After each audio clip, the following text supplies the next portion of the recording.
Hi friends, నేను mutton fry చేస్తున్నానండి. దానికోసం ఒక కేజీ మటన్ తీసుకున్నాను. శుభ్రంగా క్లీన్ చేసేసి అల్లం వెల్లుల్లి పేస్ట్, కారం, ఉప్పు, పసుపు, కొంచెం గరం మసాలా, నేను ఇంట్లో తయారు చేసుకున్న గరం మసాలా, నెయ్యి వేసేసి విజిల్కి పెట్టేసుకున్నానండి. అందులో వాటర్ ఏం వేసుకోలేదు. పక్కన చిన్న కడాయి పెట్టేసుకున్నాను. మటన్ ఫ్రైకి కొంచెం గరం మసాలా రెడీ చేసుకుందామండి. ఇదిగోండి అన్ని గరం మసాలాలు కొంచెం కొంచెంగా వేసేసుకున్నాను. చూడండి, కొంచెం ధనియాలు, జీలకర్ర, కొబ్బరి పౌడర్ ఒక హాఫ్ కప్ అండి, జీడిపప్పు కొంచెం చిన్న చిన్న ముక్కలండి. జీడిపప్పు కొంచెం ఫ్రై కోసం పక్కన పెట్టుకోవాలండి. వెల్లుల్లి ఒక 3, కొంచెం జీలకర్ర పక్కన పెట్టేసుకోవాలండి. గరం మసాలా అంతా కొంచెం ఫ్రై చేసుకోవాలి. ధనియాలు, జీలకర్ర యాడ్ చేసేసుకోవాలి. మంచి అరోమా వచ్చే వరకు ఫ్రై చేసుకొని జీడిపప్పు క్రష్ వేసుకోవాలండి. ఇది కొంచెం ఫ్రై అయ్యాక కొబ్బరి పౌడర్ వేసేసుకుందాం.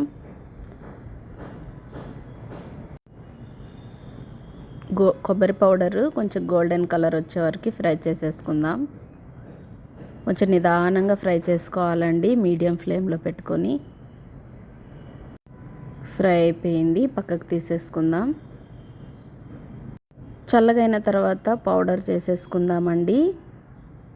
వెడల్పుగా ఉండే ఒక బాండీ తీసుకోవాలి. కొంచెం ఆయిల్ వేసేసుకుందాం. ఆయిల్తో పాటు కొంచెం నెయ్యి వేసుకుంటున్నానండి. మటన్ నెయ్యితో చేస్తే చాలా బాగుంటుంది టేస్ట్. కొంచెం ఆవాలు, మీకు నచ్చితే వాడండి, లేకపోతే లేదు. నేనైతే వాడతానండి. జీలకర్ర ఒక 2 స్పూన్లు వేసుకుంటున్నాను. జీలకర్ర ఎక్కువ ఉంటే బాగుంటుంది. నేను ఒక 3 ఆనియన్స్ చిన్నగా కట్ చేసుకున్నానండి. అవి బాగా ఫ్రై అవ్వాలి.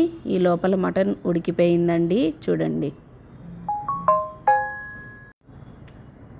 ఇక్కడ చిన్న కడాయి పెట్టేసుకొని నెయ్యి వేసుకొని కాజు ఫ్రై చేసుకుందాం. ఆనియన్స్ ఫ్రై అవ్వడానికి కొంచెం సాల్ట్ వేసుకున్నానండి నేను. కరివేపాకు వేసుకుందాం. ఇవి గోల్డెన్ బ్రౌన్ కలర్లో వచ్చే వరకు ఫ్రై చేసి పక్కన పెట్టేసుకుందామండి. కొంచెం పసుపు వేసుకుందాం. కర్రీలో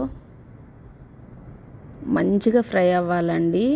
చాలా మంచి అరోమా వచ్చే వరకు ఫ్రై చేసుకున్నాక అల్లం వెల్లుల్లి పేస్ట్ వేసుకుందాం. పచ్చివాసన పోయేంత వరకు మంచిగా ఫ్రై చేసుకుందామండి. కొంచెం నిదానంగా చేసుకోవాలండి. మటన్ ఫ్రై చాలా బాగుంటుంది. ఇదిగోండి, ఈ విధంగా ఫ్రై అయిన తర్వాత పక్కన పెట్టేసుకుందాం. కొంచెం ముదురు మేక అయితే విజిల్స్ కొంచెం ఎక్కువ పెట్టండి. లేతదైతే కనుక కొంచెం తగ్గించుకోండి విజిల్స్, మీ ఆప్షనల్ అండి. గరం మసాలా పౌడర్ చేసుకున్నాను. కొంచెం కొత్తిమీర, కొంచెం పుదీనా వేసుకుందామండి. స్టార్టింగ్లో వేసుకోవాలి, మిడిల్లో వేసుకోవాలి, లాస్ట్లో వేసుకోవాలండి.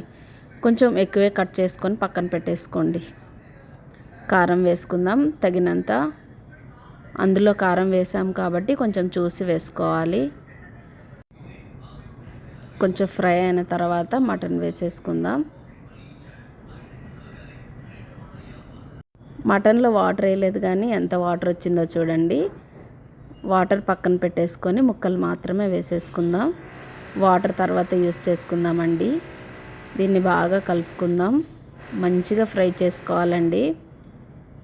మూత పెట్టుకుంటూ మధ్య మధ్యలో కలుపుతూ ఉండాలి. మీడియంలో పెట్టుకుంటూ ఫ్రై చేసుకున్నాను. వెల్లుల్లి ఇలా పొట్టు తీసి పెట్టుకోవాలండి. కొంచెం జీలకర్ర దంచుకోవాలి.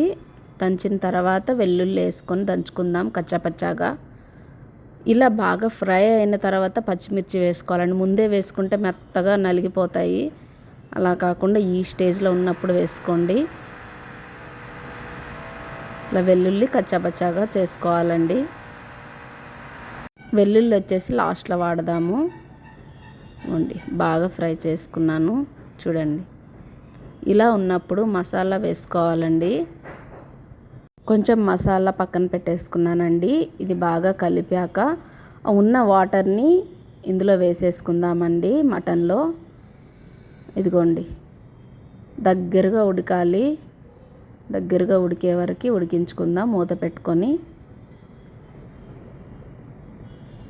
ఇప్పుడు వచ్చేసి కొంచెం ధనియాల పౌడర్ వేసుకుందామండి, చిన్న స్పూను. బాగా కలుపుకోవాలండి, మొత్తం మసాలా అంతా మిక్స్ అయ్యేలాగా. అయిపోయిందండి ఆల్మోస్ట్. కొత్తిమీర వేసేసుకుందాం, పుదీనా మొత్తం ఇందులోనే వేసేసుకుంటున్నానండి. ఇంకా వెల్లుల్లి జీలకర్ర దంచుకున్నాం కదా, అది కూడా వేసేసుకొని కొంచెం కలుపుకొని ఒక 10 మినిట్స్ మగ్గించుకొని స్టవ్ ఆఫ్ చేసుకోవాలన్నమాట. సిమ్లోనే బాగా మగ్గించుకోవాలి. ఈ విధంగా మటన్ ఫ్రై చేస్తే చాలా టేస్ట్గా ఉందండి. లాస్ట్లో కొంచెం నిమ్మకాయ పిండుకోవాలి, ఆప్షనల్ అండి. మీకు నచ్చితే కనుక నిమ్మకాయ వేసుకోండి, లేకపోతే లేదు. నిమ్మకాయ వేస్తేనే టేస్ట్ బాగుందన్నమాట, అందుకే నేను వేసుకుంటున్నాను. అయిపోయిందండి, స్టవ్ ఆఫ్ చేసేసుకుంటున్నాను. సర్వ్ చేసేసుకుందాం. చూడ్డానికి చాలా కలర్ఫుల్గా ఉంది కదండి.